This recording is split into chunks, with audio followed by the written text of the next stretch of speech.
Hello guys, কেমন আছো তোমরা? আশা করি খুব ভালো আছো। নিয়ে চলে এলাম আরও একটি নতুন মিনি ব্লগ।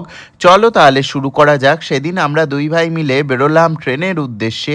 আগেই এটা বলা উচিত, যথারীতি পৌঁছালাম ব্যারাকপুর স্টেশনে। যেহেতু আমরা লালগোলা প্যাসেঞ্জার বলে ট্রেনটি ধরেছিলাম, আর সেটা কৃষ্ণনগর থেকে মোটামুটি গ্যালোপিন হয়ে যায়, তাই আমাদের এখানেই নামতে হলো। দেন আমরা খেলাম একটু লস্যি আর রাবড়ি মালাই, যেটা তোমরা ইতিমধ্যে দেখতেই পাচ্ছ এই গরমের জন্য। কিন্তু লস্যিটা একটুও ভালো ছিল না, খুব একটা ভালো আমার লাগেনি।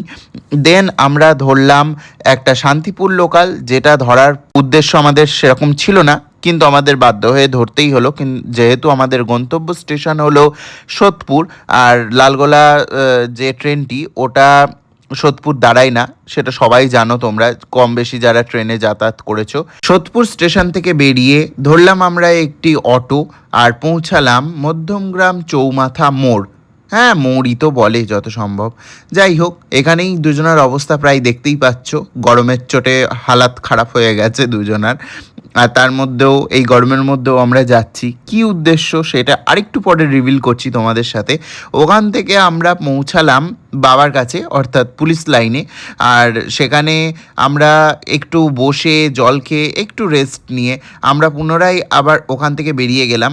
আর তার আগে একবার দেখিয়ে দিই, এইখানে স্ট্যান্ড ফ্যান, আর ওপরে যে ফ্যানটা চলছে, গরমকালে এইটুকুনি হাওয়াই যথেষ্ট। যে পরিমাণ গরমটা আমরা খেয়ে এসেছি। ওখান থেকে স্কুটি নিয়ে আমরা বেরোলাম আমাদের গন্তব্যস্থলে। এই হলো সেই গন্তব্য আমাদের, সেটা হলো মাইকেলনগর ধাবা, যেটি অবস্থিত আমাদের নেতাজি সুভাষচন্দ্র ইন্টারন্যাশনাল এয়ারপোর্টের কাছাকাছি। মানে এখান থেকে এয়ারপোর্টের কিছুটা অংশ দেখা যায় এই ধাবা থেকে।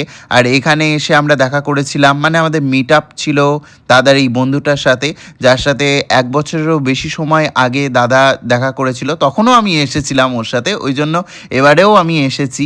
কারণ এই বন্ধুর সাথে আমারও বন্ধুত্ব হয়ে গেছে বলা যেতে পারে। আর এই বন্ধুর নাম হলো প্রেম কুমার প্রসাদ। আর এই বন্ধুর সাথে আমরা গেম খেলেছি মাঝে মধ্যে। আর এখন সবাই সবার পড়াশোনা, কাজ, সমস্ত কিছু নিয়ে ব্যস্ত।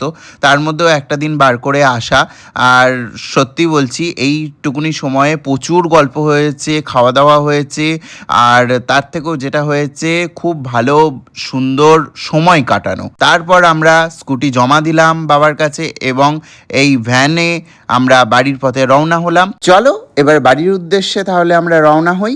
আর আজকের মিনি ব্লগটা কেমন লাগলো অবশ্যই কমেন্টে জানিও, আর মনে করে লাইক, কমেন্ট, শেয়ার করে দিও। Bye bye.